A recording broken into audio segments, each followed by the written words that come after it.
पशुपालक साथियों, मैं डॉक्टर सुनील बिश्नोई, पशु चिकित्सक। स्वागत है आपका अपने YouTube चैनल पर, जिसका मुख्य उद्देश्य है पशुपालक का ज्ञानवर्धन एवं पशुधन का उत्थान।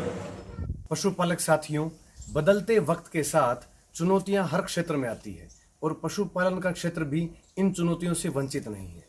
जिस विषय पे हम आज बात करेंगे वो बहुत ही गहन विषय है, बहुत ही गंभीर विषय है।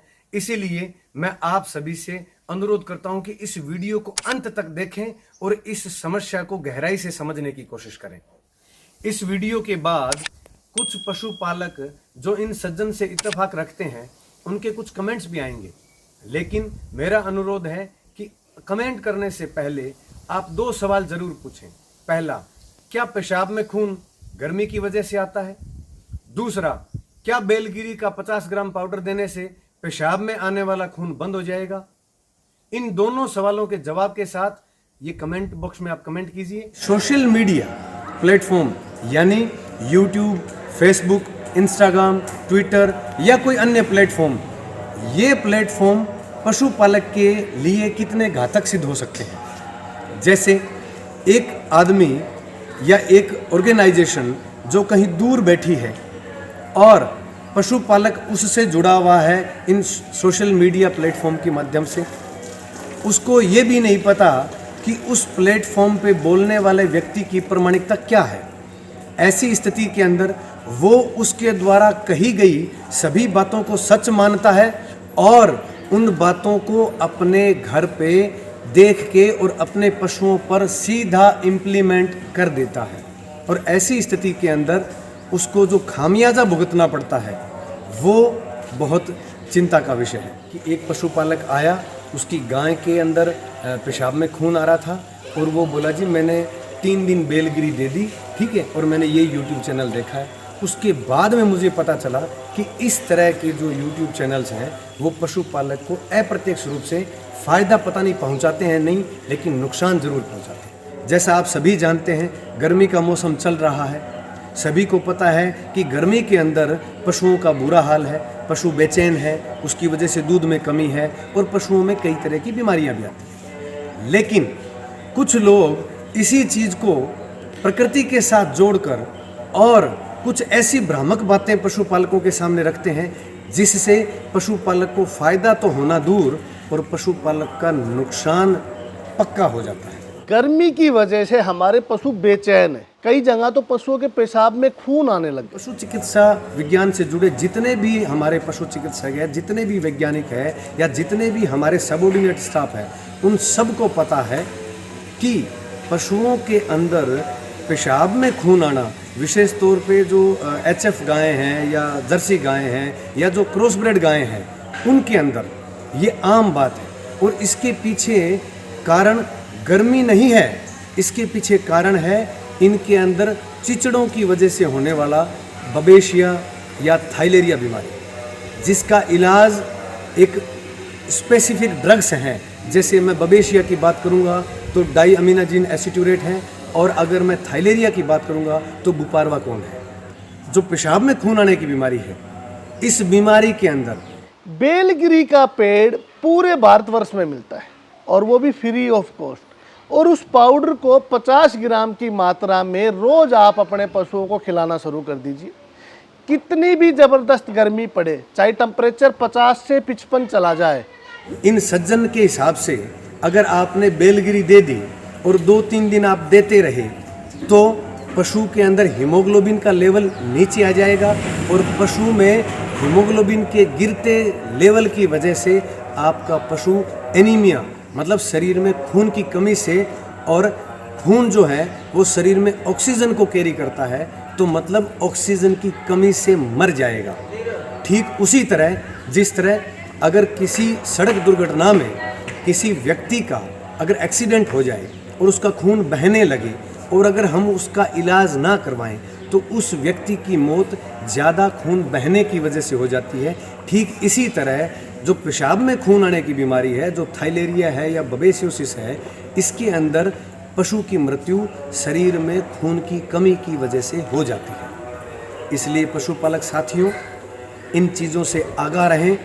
और मैं प्रदेशों की जो स्टेट वेटनरी काउंसिल है और जो राष्ट्रीय स्तर पर वेटनरी काउंसिल ऑफ इंडिया है, उनके जो नॉमिनेटेड और इलेक्टेड जो डॉक्टर्स हैं, उनसे भी मैं अनुरोध करूंगा कि आप जो पॉलिसी बनाते हैं उसके साथ साथ बदलते वक्त के साथ जो ये सोशल मीडिया पे जितने भी लोग अनऑथोराइज्ड जो योग्यता नहीं रखते, और कुछ लोग तो ऐसे भी हैं जिनके घर में बिल्ली तक नहीं है लेकिन वो इलाज बताते हैं सभी का।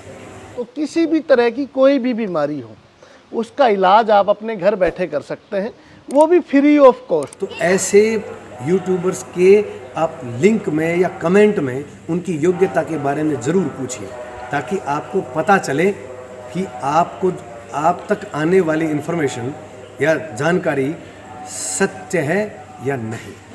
तो पशुपालक साथियों, आपसे अनुरोध है कि आप योग्य और क्वालिफाइड पशु चिकित्सक हैं या जो इस पशुपालन में ज्ञान रखते हैं, उनके द्वारा दी गई जानकारियों को ज़्यादा से ज़्यादा अपने पशुपालन के क्षेत्र में प्रयोग लाएं।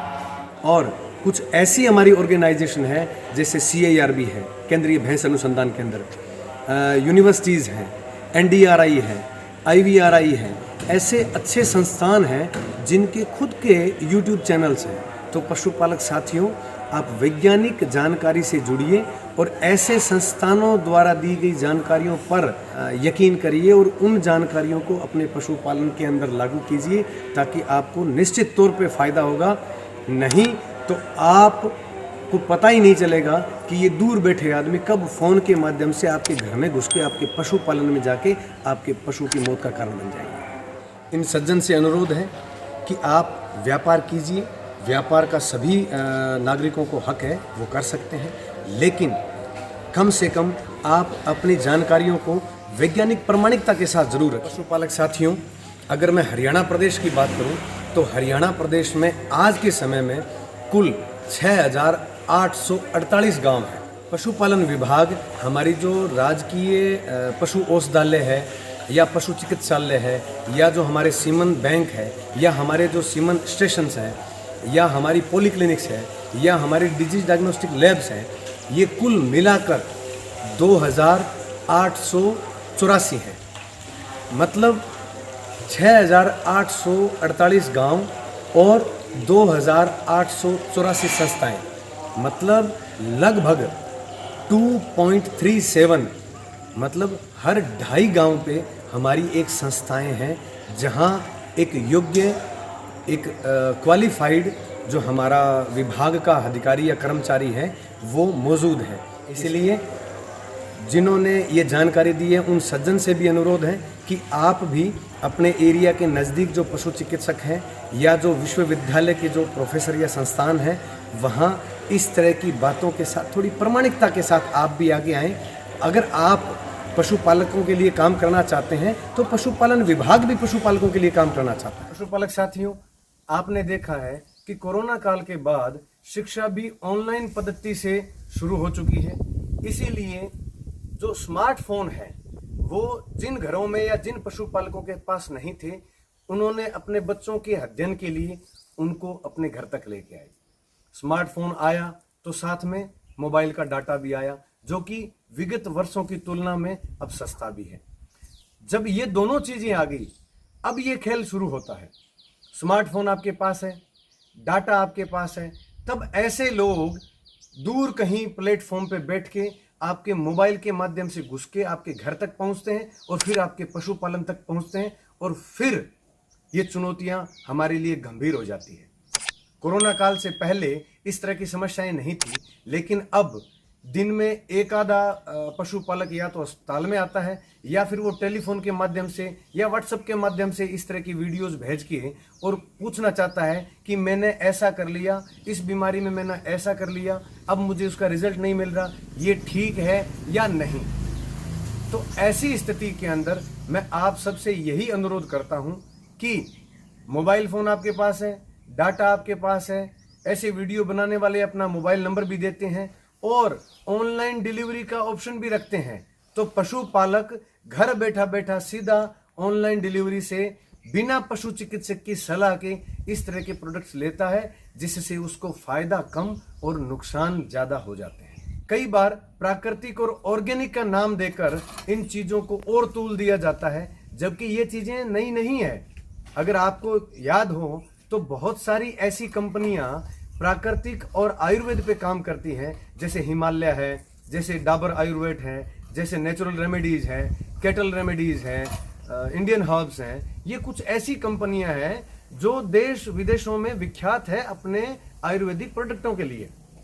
पशुपालक साथियों, सभी विज्ञान, चाहे वो एलोपैथी है, चाहे वो आयुर्वेद है, चाहे वो होम्योपैथ है, या इसके अलावा भी कोई चिकित्सा पद्धति है, सभी पद्धतियां अपने क्लाइंट या पशुओं के हित में काम करती है। कोई छोटी बड़ी नहीं है, लेकिन अगर इनका सहारा लेके किसी को बड़ा और छोटा किया जाए और उसमें भ्रमित जानकारी दी जाए, इन जानकारियों से आपको बचना पड़ेगा। अगर आप इनसे बच नहीं पाओगे तो आप अपने पशुओं का फायदा करने की बजाय नुकसान कर सकते हैं। आपने ऐसे वीडियोस देखे हैं और आपको लगता है कि ये जानकारी गलत है या गलत हो सकती है, तो ऐसे वीडियोस भी आप कमेंट सेक्शन में शेयर जरूर करें, ताकि उनका भी वैज्ञानिक तौर पे खंडन किया जा सके। क्यों? क्योंकि पशु जो है वो बोलता नहीं है और पशु मालिक को पता नहीं है, तो ऐसी स्थिति के अंदर इनकी वकालत कौन करेगा? तो इनकी जो भ्रामक चीजें हैं उनका खंडन करने के तौर पे एक पशु चिकित्सक को एक वकील के तौर पे भी कार्य करना पड़ेगा। ये जानकारी अच्छी लगी है तो नीचे लाल रंग के सब्सक्राइबर बटन को दबाते हुए साथ में घंटी के बटन को दबा दें, ताकि आपको आने वाली वीडियो सबसे पहले सीधी आपके पास पहुंचे।